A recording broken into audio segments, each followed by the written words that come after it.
Colonel Rob Maness has a lifelong record of providing dedicated service to this nation. Having worked his way up from the enlisted ranks to full colonel, he served our country for more than 32 years. He has served as a bomber squadron commander, bomb disposal technician, Joint Chiefs of Staff Operations Officer, assisted the National Security Team with the campaign plan for the global war on terrorism. He authored the first theater nuclear war plan and served as the Vice Commander of America's largest airborne intelligence wing. Colonel Rob Maness is a true American hero.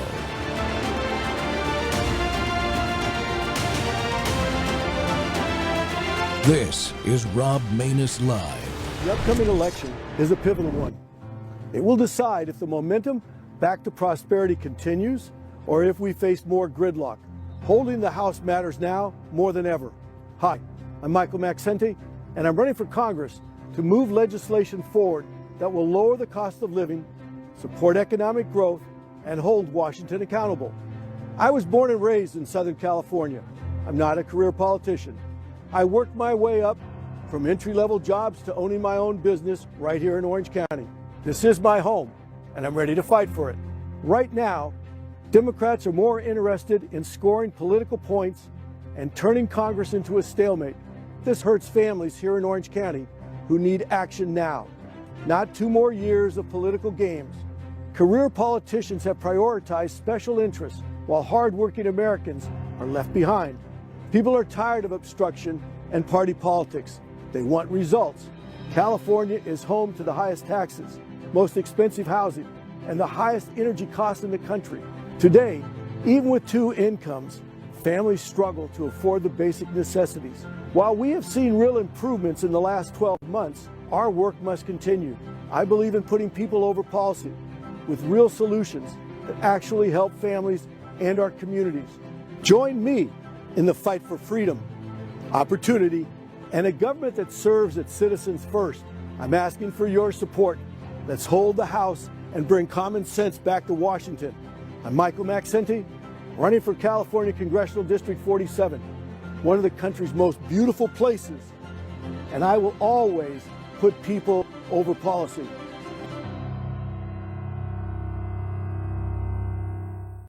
Welcome back to the Rob Maness Show, and we're live on World YouTube and X Spaces simulcast. Well, today I'm excited to welcome that man, Michael Maxenti, the Republican candidate for California's 47th Congressional District, right there in Orange County. And Michael is a true fighter for common sense leadership. He's born and raised in Southern California. He spent 20 years in corporate America. He spent 20 years as an entrepreneur building his own publishing business and 20 years as a grassroots activist and activism standing up for accountability and putting people first. That grabbed me when I saw and heard that, and I wanted to interview this man. His campaign slogan says it all, putting people over policy in Orange County first. Michael's running to tackle the issues that matter most to families, as you just heard, lowering the crushing cost of living, securing our borders, restoring public safety, protecting parental rights and education, making America healthy again, and ensuring reliable, affordable energy. He's committed to political reform and bringing real integrity back to Washington. Michael Maxenti is a leader Orange County and America needs right now. Michael, welcome to the show, sir. It's great to have you with us today. Let's dive into this. But first, I have to ask you, what is the one personal thing that led you to run for Congress? The remembrance of the sacrifice of my buddies who went off to Vietnam and died there, who came back, many of them severely wounded and never the same. And the remembrance of my fathers, who was in World War II there in France and Germany, Battle of the Bulge, all of the sacrifices, and that I had been blessed. I was 4 digits away from going to Vietnam in my draft. And when I saw what was happening to our country in 2010, I turned to my wife and I said, this is my time to serve. God's calling me to serve. And that's what I've been doing and committed to ever since. Thank you very much. Thank you for your service as well. I mean, you were actually one of those people who went into the military and put your life there. You didn't know what you were going to face or what difficulties you were going to be asked to overcome. Right. When I had my father, I took him out of a nursing home right after he got diagnosed with a 4 months to live, and I said my dad's not going to be in a nursing home. I moved him in. When I was going through all of his papers and his military papers, I came across his enlistment documents and all the papers and when he signed up, length of service was duration, and it wasn't 1 or 2 years duration, and that they didn't know if that was going to be 6 weeks, 6 months, or the rest of their lives. That's right. That's right. And when you sign those documents, take that oath to defend the Constitution, and as an enlisted person, follow the orders of the commander in chief, the president, and the officers appointed above you, it's a very serious statement. It's not trivial. It's not about pay. It's not about education benefits. It's about the blank check that you're signing for your country. And that's a good reason, my friend, a good reason. But man, I don't often interview candidates from California, but I have. You're not the first, but you're the first this year because this year is critically important. And I was shocked when I saw that congressional districts in Orange County were going to Democrats. Because when I grew up, Ronald Reagan was the first president I ever voted for. I knew that Orange County is the Republican conservative, the bastion of everything else could go to, what, in California, but Orange County would still be there. But it's they're going after it, aren't they? Well, not just now going after it. When I moved here from San Diego and LA, when I moved here in 1975, it was a solid conservative Republican community, 100%. Now there's only one partial district representative right now that we have out of our 7 seats, and it's all gone Democrat. And a lot of people say, "Oh, it was just the shifting demographics." No, the big reason was in California, as the demographics was changing, those in leadership in our party didn't understand that they needed to stay within the principles of the Republican Party, that which Abraham Lincoln founded and saved our country on 150 years ago. They tried to impose social issues onto this changing demographic, and over time severely hurt themselves. And in Orange County, you add to that the voter fraud that we know exists, and so it's a real dramatic change. But this district that I'm running in against David Min, who is a prototypical career politician, this district, which is the only self-contained Orange County district left, we had the benefit of being targeted by a couple of very good voter integrity local groups that have been working for 2 years to clean up our voter rolls. And then the AG and Trump focused on it as well to help us. And they just purged, I think the number was 176,000 voters who had died, moved out, etc., off the voter rolls. And in all of California right now, our district is perhaps the cleanest voter rolls of any. And this gentleman, David Min, is, I believe, the most opportune district we have to flip a currently held Democrat seat back to Republican, but only doing it with a coalition.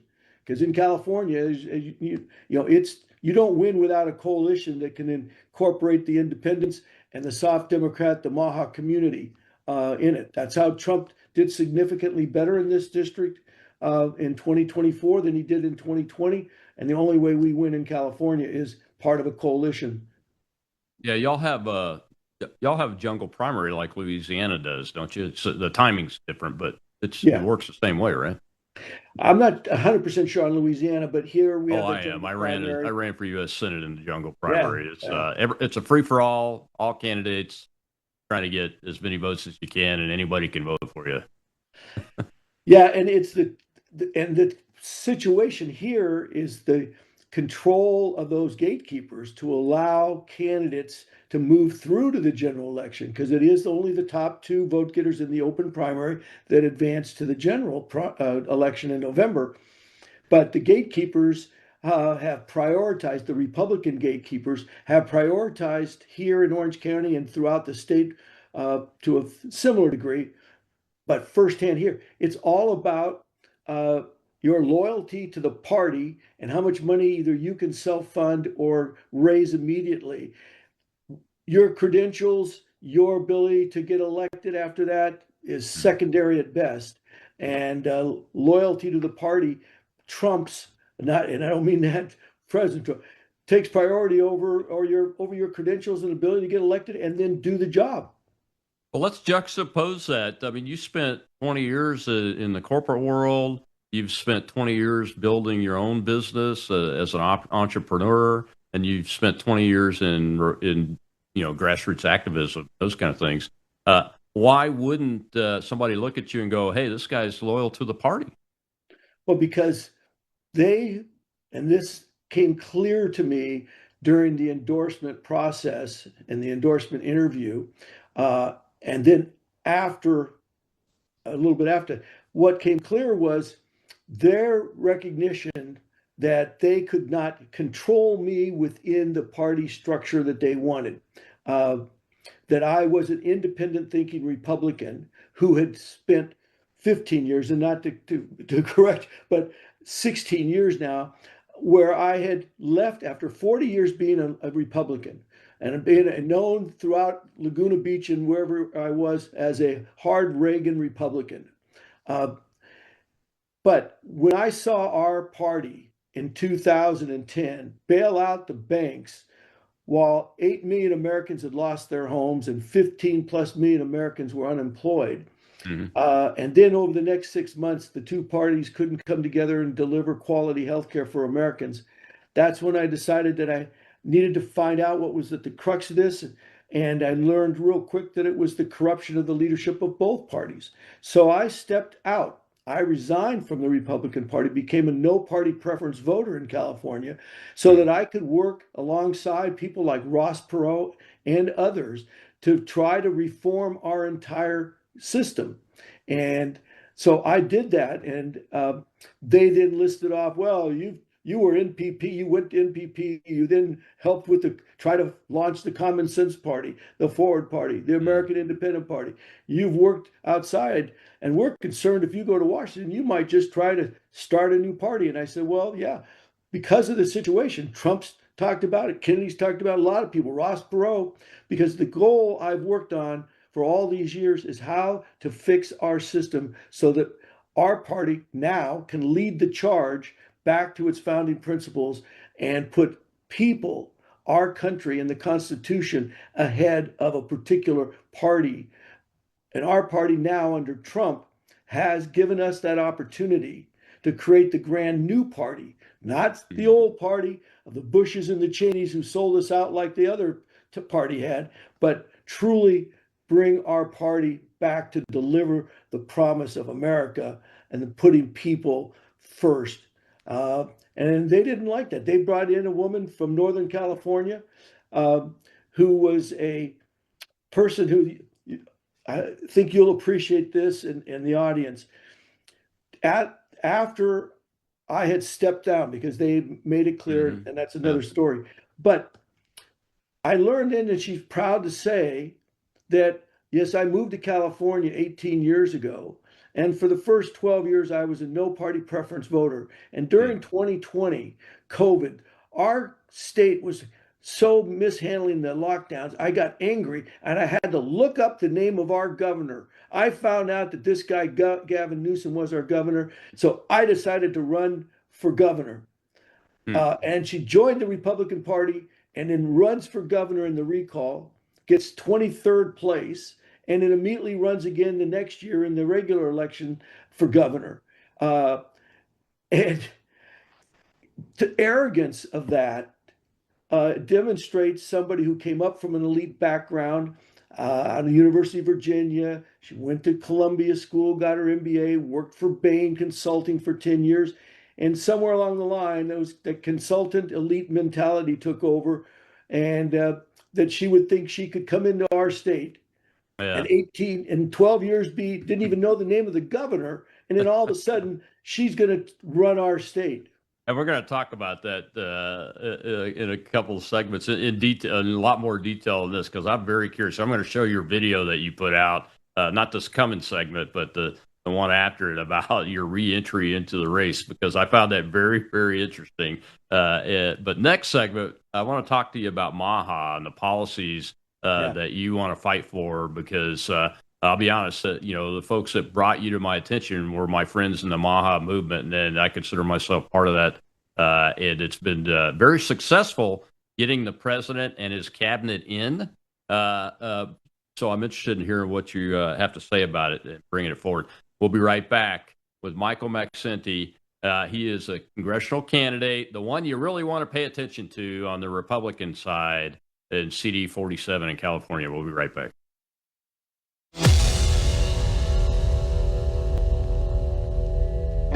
Hi, I just finished a workout, and I'm thinking about something bigger than personal health. Because making America healthy again isn't just about how we live, it's about whether the systems around us are actually working for the people. Right now, there's a federal law, the National Childhood Vaccine Injury Act, that shields vaccine manufacturers from most lawsuits. A bill was introduced to revisit that protection, and Congress hasn't even brought it up for debate.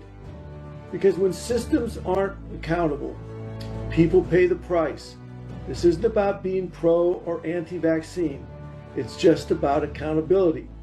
When a law hasn't been seriously re-examined in decades, and Congress won't even debate it, that's not oversight. That's avoidance.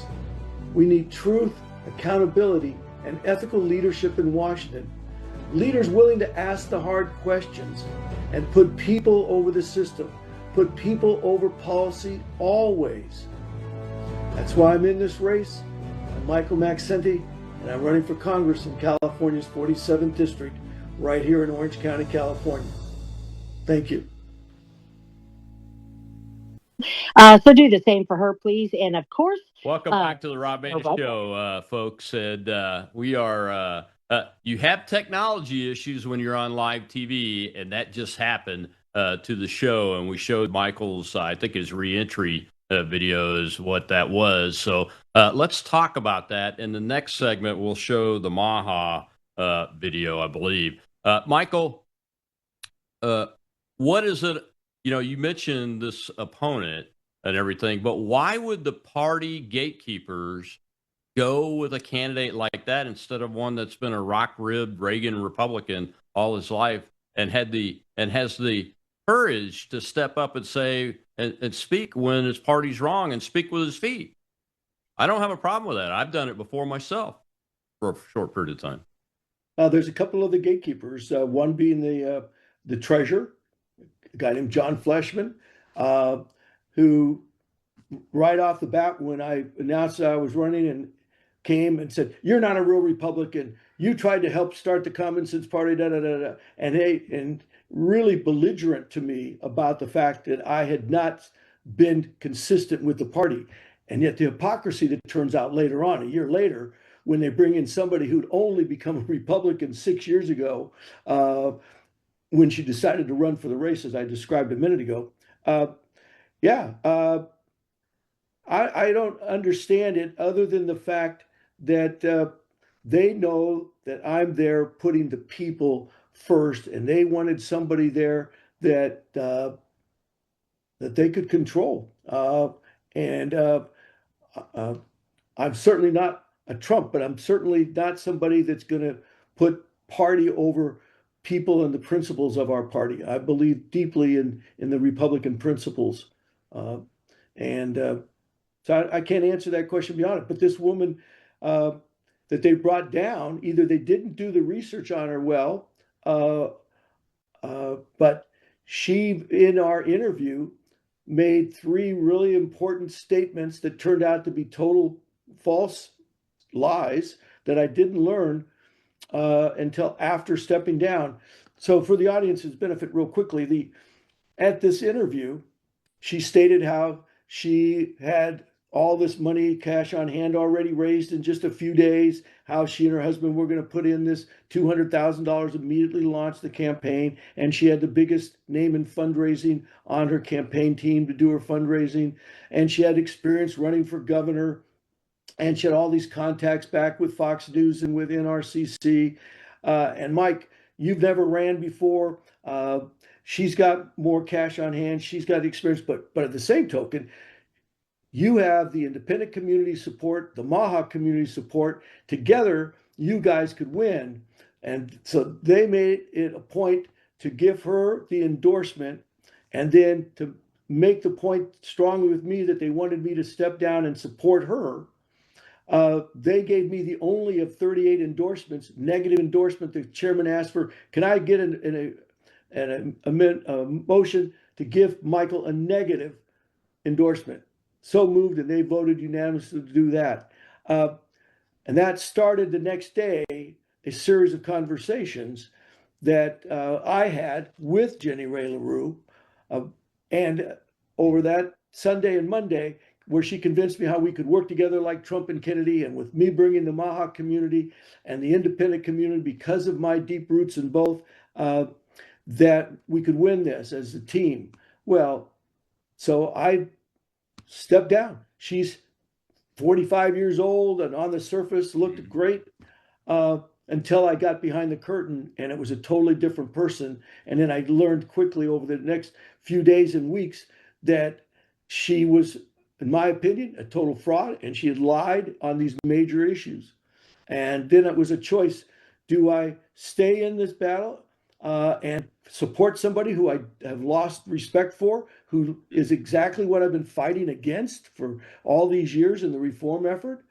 I mean, we've got to go beyond politicians who will take surveys, go with nice polished messages to the voters and tell them everything they want to hear, ask for their money and their vote and get elected, go off to Washington or Sacramento, and then do what the leadership, the old corrupt leadership of the party would do, or the money was paying them to do. And that's why we've got these significant issues. And she represents that, in my opinion, to the T. And I said, I was reflecting on my childhood local hero in my hometown of Torrance, Louis Zamperini, and who that movie and book was written about, Unbroken. And I was thinking about that. I watched that movie that evening with my wife, and I realized that he didn't quit, inspired me again.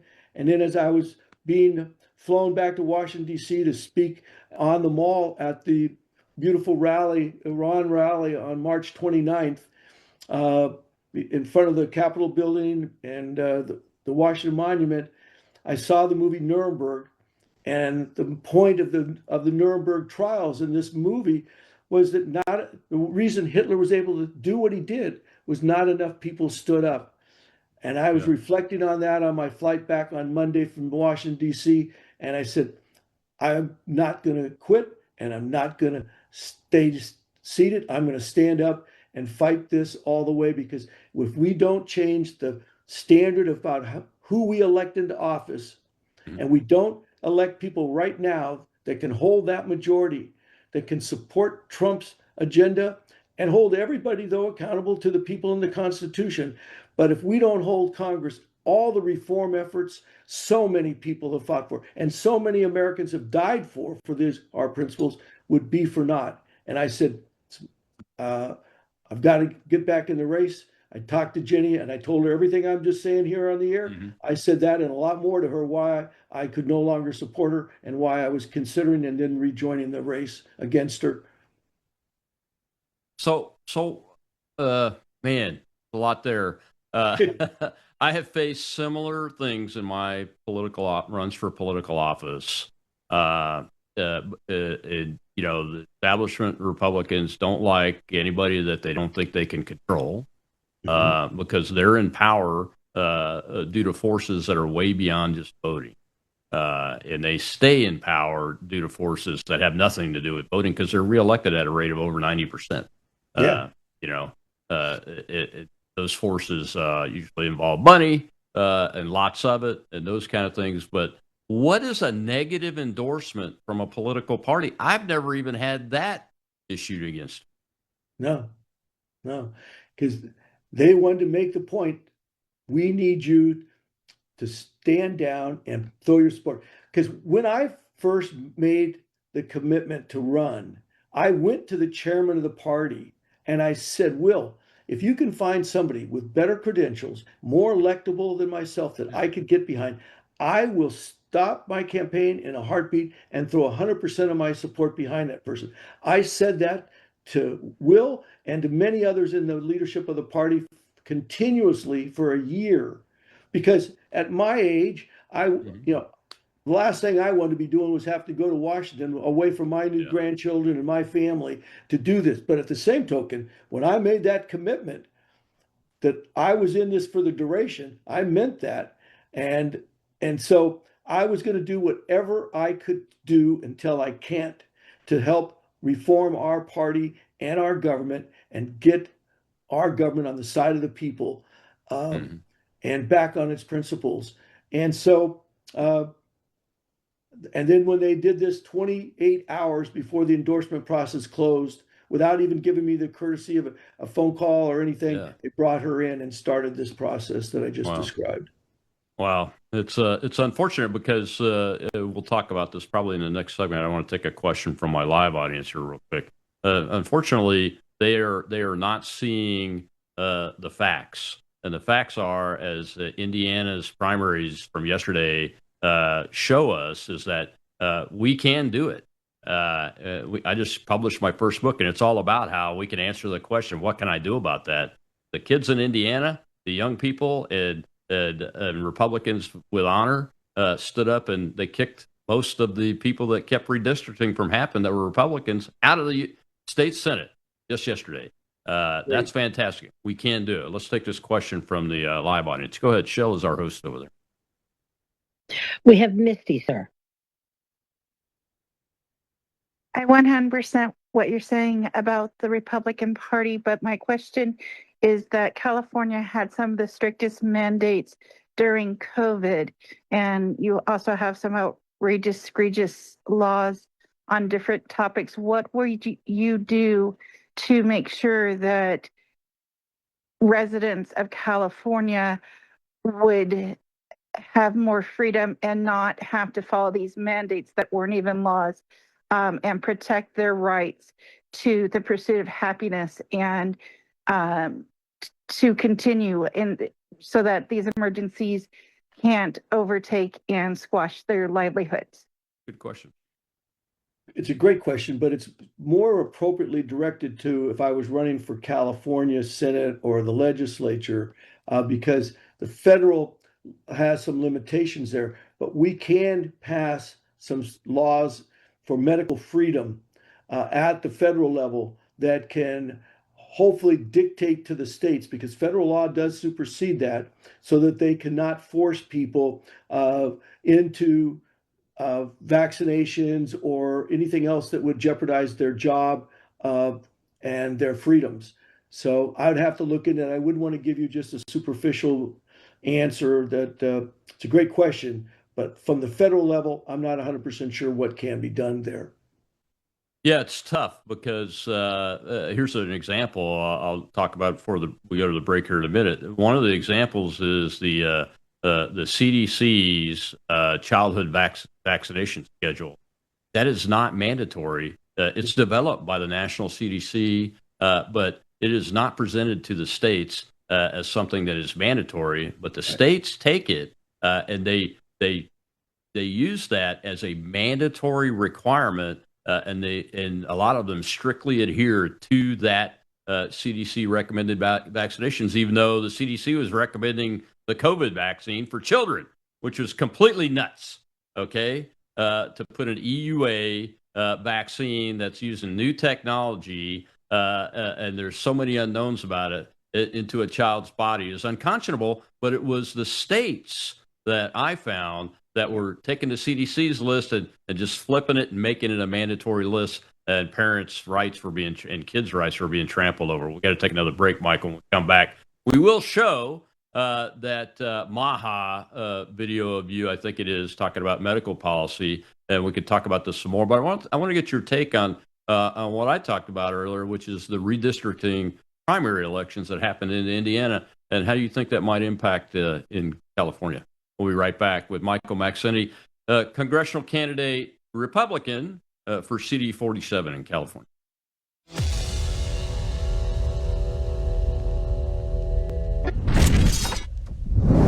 News is moving faster than ever, and so are we. Worldview Tube brings you 24/7 live stream coverage and now real-time alerts when it matters most. Once you have the Worldview Tube app installed, exit the app and navigate your way to Settings. In Settings, locate the tab labeled Notifications. Select the Notifications tab. Scroll down until you locate the Worldview Tube app icon.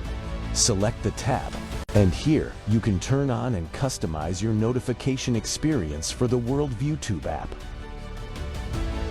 News doesn't wait, and neither should you. Turn on push notifications to stay informed. Every headline as it happens.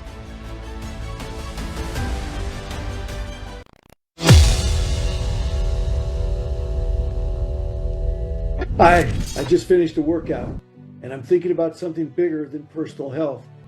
Because making America healthy again isn't just about how we live, it's about whether the systems around us are actually working for the people. Right now, there's a federal law, the National Childhood Vaccine Injury Act, that shields vaccine manufacturers from most lawsuits. A bill was introduced to revisit that protection, and Congress hasn't even brought it up for debate. Because when systems aren't accountable, people pay the price. This isn't about being pro or anti-vaccine. It's just about accountability. When a law hasn't been seriously re-examined in decades, and Congress won't even debate it, that's not oversight.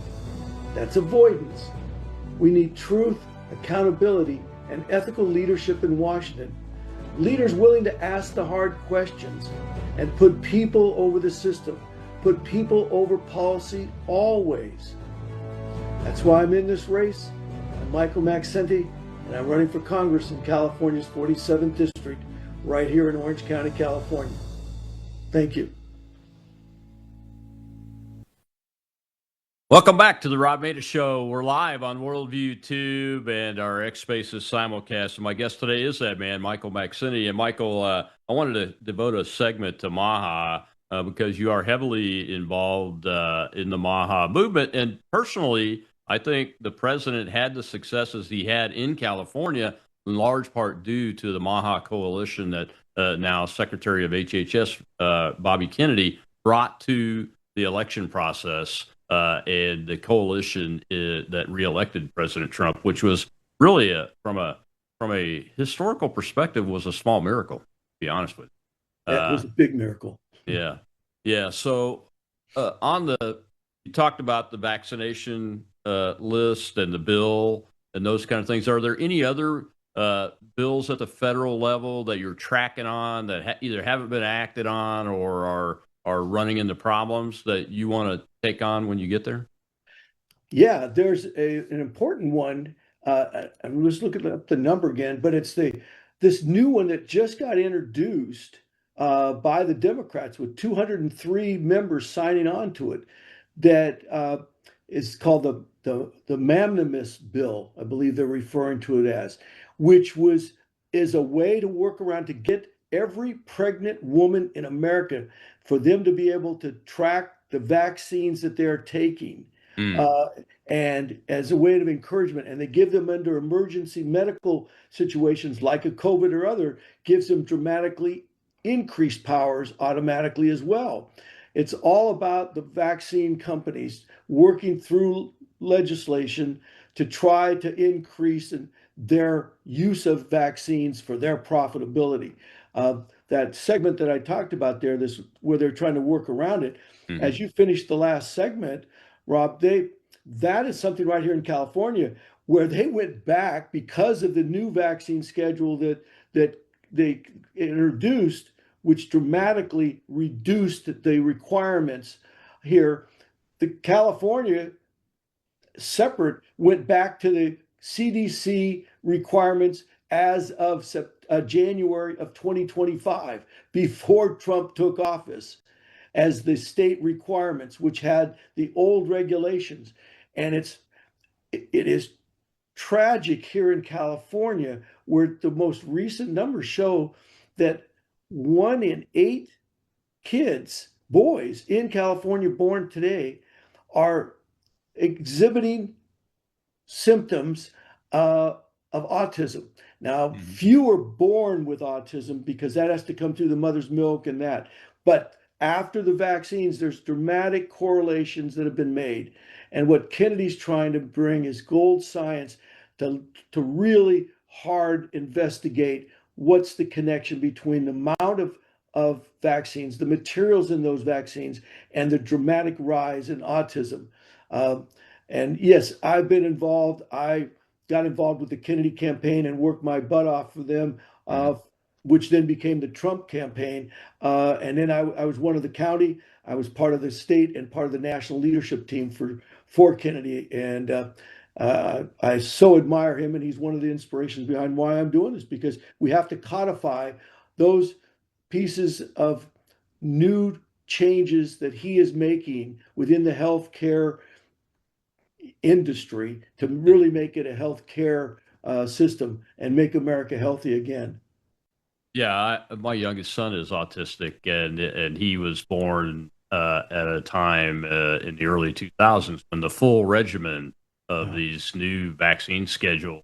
And I have, and we're a military family, so I have his shot records from when he was, given his baby shots the whole till now when he's an adult. And I have my own because I'm a military brat. My own DoD shot records, and you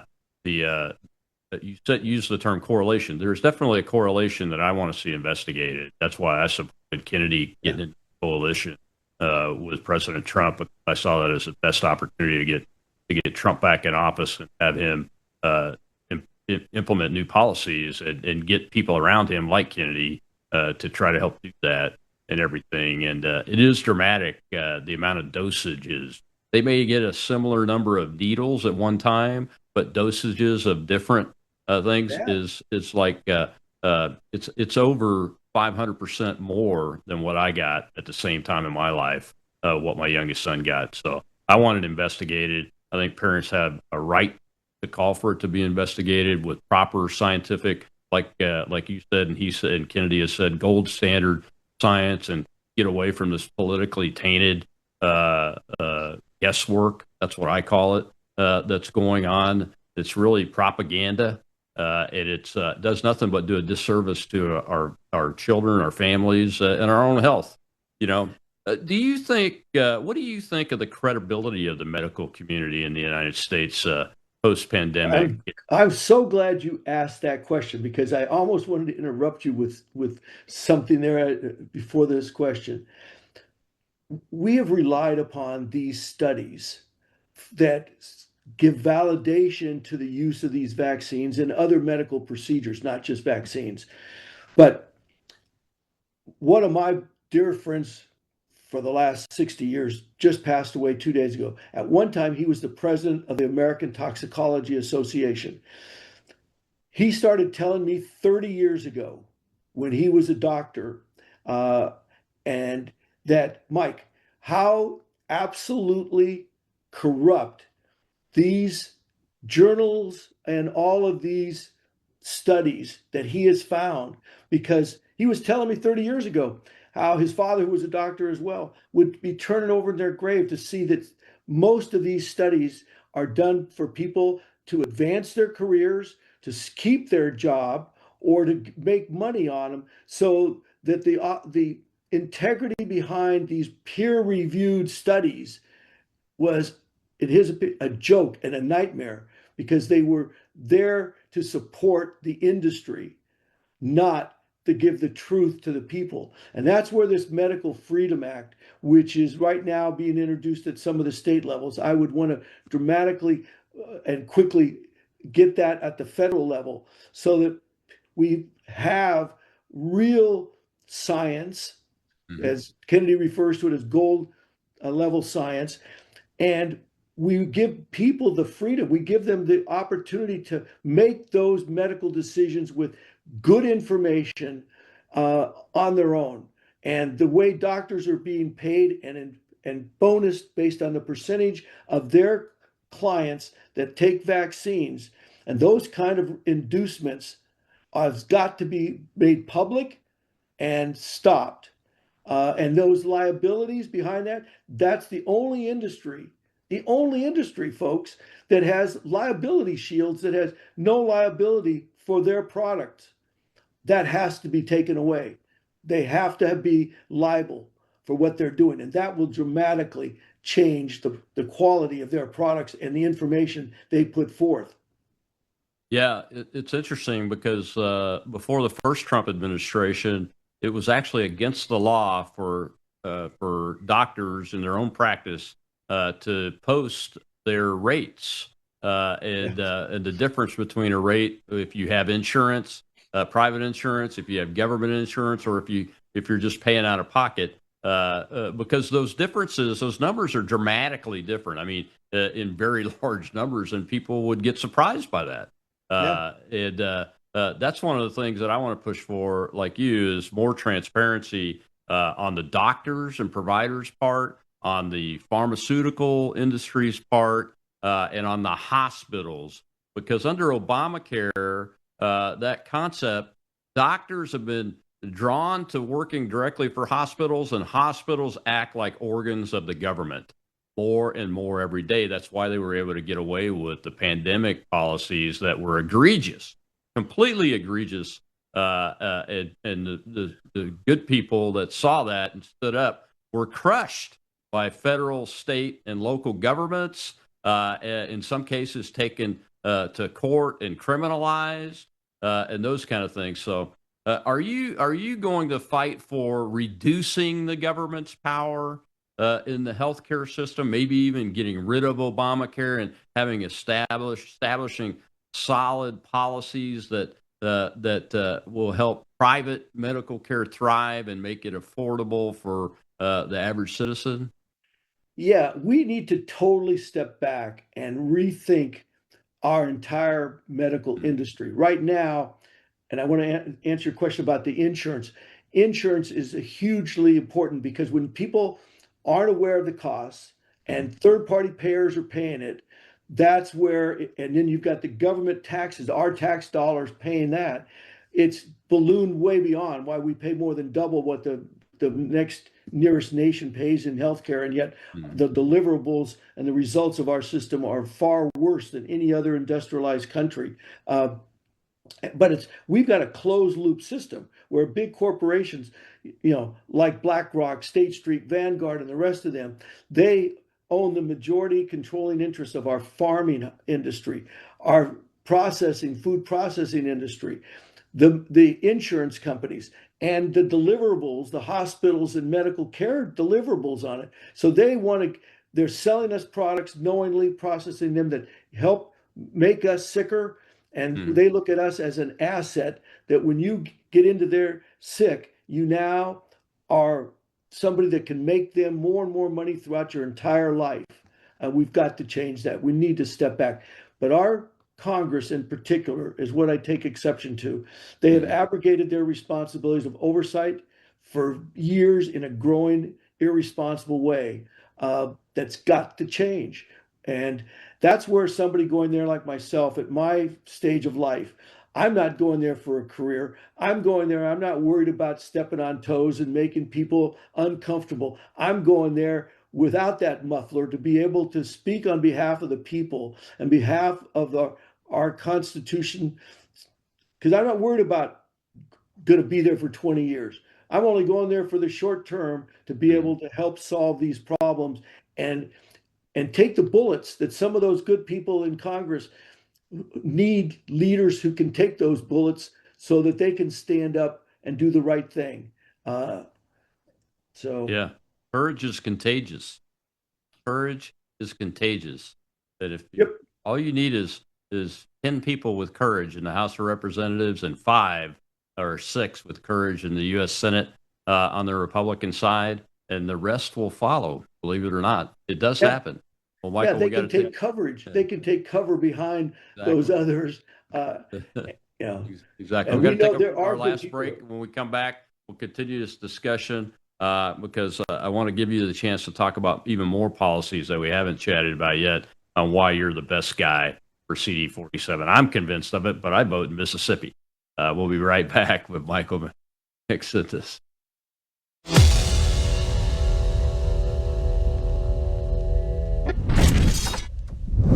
You woke up with a sore throat and a low-grade fever. You know you are getting sick, so here's your choices. You can get sicker and miss work. Try to see a doctor this week or sit hours in a crowded waiting room at urgent care. I have a smarter option for you. Open your medical emergency kit. Match your symptoms to doctor-recommended prescription in your booklet and take the right meds now and get well faster. This is not a first aid kit. It's like having an urgent care in your home. It includes doctor-prescribed medications to treat over 39 medical issues like respiratory infections, strep throat, pneumonia, UTIs, and more. No waiting to see the doctor and no standing in line at the pharmacy. It's right here. Every home should have at least one medical emergency kit, and here's how to order. Go to worldviewhealthcare.com. Your kit to treat dozens of common and serious illnesses is rushed to your door. worldviewhealthcare.com. That's worldviewhealthcare.com. The emergency kit available at worldviewhealthcare.com. Make sure you don't have to go to urgent care. I got pneumonia. I didn't have to go. I took this last year. Stayed at home, went to bed.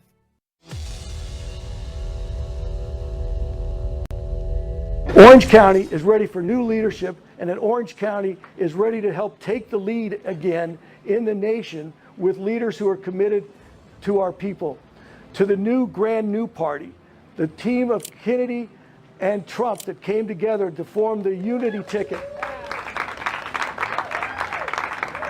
That unity ticket, when they came together on August 23rd and committed to this unity ticket, modeled after what Abraham Lincoln did to bring us through the Civil War, that is exactly what I said to myself. That is a party that I want to be a part of building, is that unity ticket, that team of rivals government that were truly there to represent the people and create solutions and get us through. We're not in a civil war like Abraham Lincoln was, but we're pretty darn close to it. Welcome back to the Rob Maness Show. We're live on Worldview Tube at our X Spaces simulcast. And that man, Michael Mexentis, he is my guest today. He's running for Congress again, or for the first time in Congressional District 47 in California. He's been out of the race, and he got back into the race because of what? Political power corruption in the political party is what it sounds like to me. And nobody's surprised there. Well, Michael, let's talk some more about policies that you want to bring back to California and to the rest of America. I like your slogan, people over policy, people over politics, people over party, because I believe that the America First movement is more than just about America first. It's about putting our citizens first as a priority. And I think that's why you see so much pushback from the establishment powers on both sides of the aisle and the leftist corporate world, the globalist organizations and government entities that we've helped create since World War II, especially. I think that's why there's so much pushback, is because they can't stand to see the leadership of the United States of America from the federal to the local level be reoriented to do what they're supposed to do, which is put the American citizens' rights and prosperity before anything else. It's right in the Constitution and the Declaration of Independence. Absolutely. Absolutely. And that's, there's everybody, it's become the buzzword affordability. But I like to remind people these things didn't just happen overnight. These issues have been growing substantially for years. And one of the things that gets overlooked is what is this debt due to us? When our government overspends, we couldn't run our families this way. We could never run a business this way. But they run our government where they print dollars in huge numbers and overspend, and that drives up the silent killer of everybody's income and everybody's investment, inflation. And people around here in California, as I'm sure around the country, dramatically see the impact on every aspect. And in California, in my district, and in most of California, but our district in particular, housing is the biggest cost that's just skyrocketed out of the capability of but a few hands to buy their first homes. And then behind that, the next biggest cost, and for many, the biggest cost is the cost of healthcare now for themselves or their families. And then third, the one that gets most talked about in California is the gas, but that is something that's put before everybody, and every time they fill up, they see it. But in terms of the scale of the lack of affordability, is housing, healthcare are overwhelmingly the top two issues that need to be addressed and can be. For example, I'd like to give one of the things I want to explore in Congress and do is this issue of housing. We here in California are always talking about how we have a shortage of housing, et cetera. Well, there's a couple of things. As a baby boomer, and when I was buying homes and with my family, you got a big tax break if you bought a home of equal or greater value. You didn't have to pay any gains tax. You had a big tax imposed. Well, now with the baby boomers occupying so many of these homes that young families need, and the baby boomers' kids are all grown and gone. They don't need those homes that size anymore. They want to downsize. But if they now downsize, they pay huge taxes on the homes that they want to sell. So they end up staying in homes that they don't want to be in, that are way too big for them, and that keeps them off the market and keeps the prices high. So the government could come in and flip that script on the taxes and say, if you want to downsize, you're going to get those tax benefits. You won't have to pay taxes. I wrote checks in taxes when I started the downsizing of my family of over $200,000. That would be $200,000 that somebody who's in retirement that they could live on, buy food that helps keep our local restaurants going and our local stores going. So we could change that tax immediately. That would have a big impact on freeing up homes for young families to move up, and senior citizens and people where their families are grown and gone to downsize. That would be one simple thing. And then eliminating the ability of corporations and foreigners to buy up housing. We're a market here where people come in from around the world and invest in our housing and buy properties. Many of them sit vacant, but they drive up the price, they pay cash, and they keep them off of the market. And the same thing with corporations. So there's some real laws that could be changed on how and who can buy homes that would dramatically open up the market, cap or drive down the cost of housing, and which is so significant to most. And this issue of healthcare with MAHA, if people start to get healthy and we fix our medical industry and system, that could significantly lower the cost of healthcare for people. But it takes time for that in particular to take hold. And that's why it's so important that we absolutely hold Congress right now, have people there that will support these agendas of America First and MAHA, so that we can codify those things that are being done, so that a change in administration can't override those, and the bureaucracy just outlive Kennedy and others and just wait them out. We saw what happened in 2018 when they just waited. Those people I define a rhino as somebody who's been benefiting personally from the status quo. And we got a lot of people that are in that category, that they're just waiting Trump out again, hoping that we'll lose the midterms so that they can say, well, I tried. Well, to hell with trying, we've got to do it. Yeah, that's the political side. On the bureaucrat side, in the branch of the government that's not supposed to exist, it's too powerful now. The president's done some good things to reduce that power, but his executive orders aren't being codified adequately. No, they all need to be codified, and the Republican Congress isn't doing it. That's why a lot of people are frustrated with it. Where are you at on the idea that the president ran on, which I'm in total support of, which is bringing manufacturing home, but And in the trades like steel manufacturing, shipbuilding is critically important, and we've decimated that industry. The automobile industry, we've decimated over decades of doing dumb things because everybody was convinced we had to be part of this globalist economy when all we were doing was hurting Americans. What are your thoughts on that? And then you can add to it, bringing troops home out of NATO, the 5,000 troops out of Germany. People are all up in arms over it, but there's no threat that requires them to be there right now. And President Eisenhower said if NATO still exists in 10 years, then we've done a poor job at it, and it's still around even after the fall of the Soviet Union. Where are you at on all that stuff? Well, first and foremost, I had totally supported Trump's tariffs approach because that's exactly what Abraham Lincoln again used tariffs, and it's been used other times to bring back our manufacturing. We have allowed the American people on the backs of our workforces have rebuilt the rest of the world after both world wars. And it's time for us to rebuild America, and we need that industries. What Trump is doing with those tariffs and the patronizing of these businesses is crucial. We learned the reliance upon these foreign countries for our products that were necessary for our defense, for our healthcare, et cetera. We need to bring those manufacturing jobs back. And with AI and robotics and all this hitting us, we need the kind of skilled labor jobs that robotics and AI can't take away.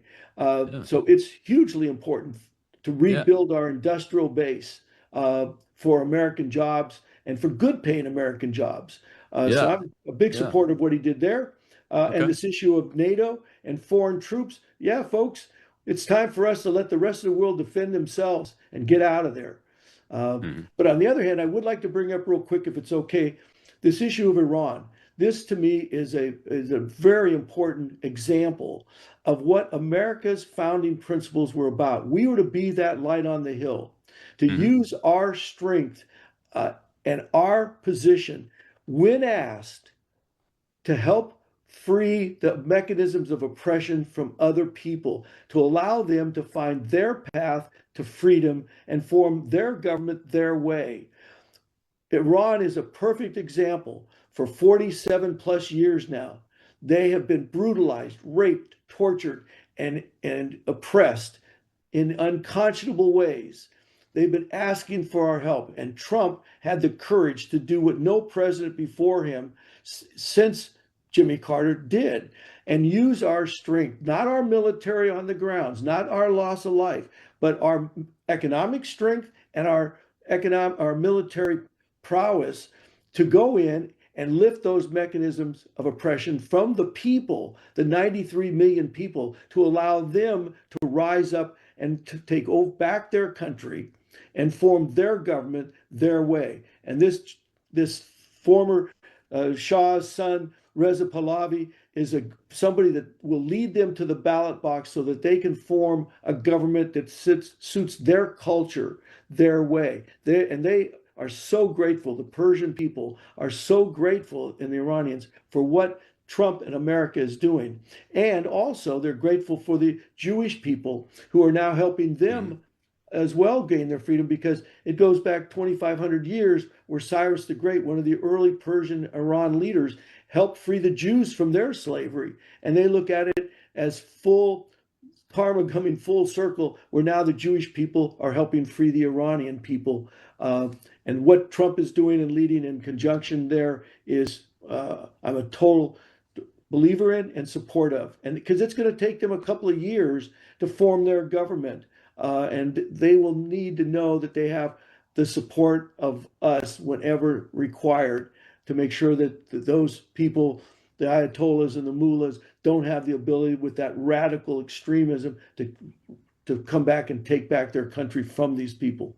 Oh, absolutely. I would just add to what you said, Michael.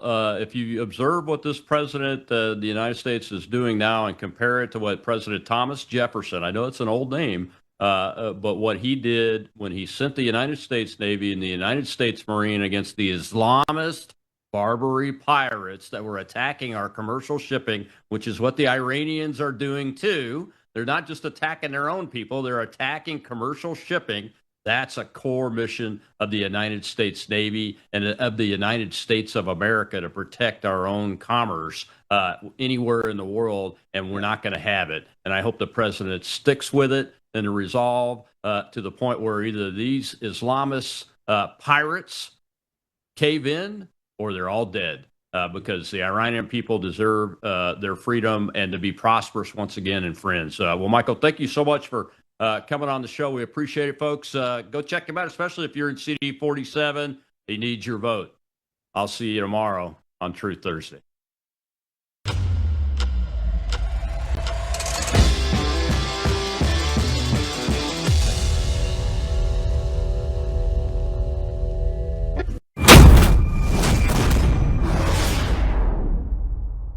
We have a big announcement, folks, something we've been waiting on for several months, and it's now here. It's called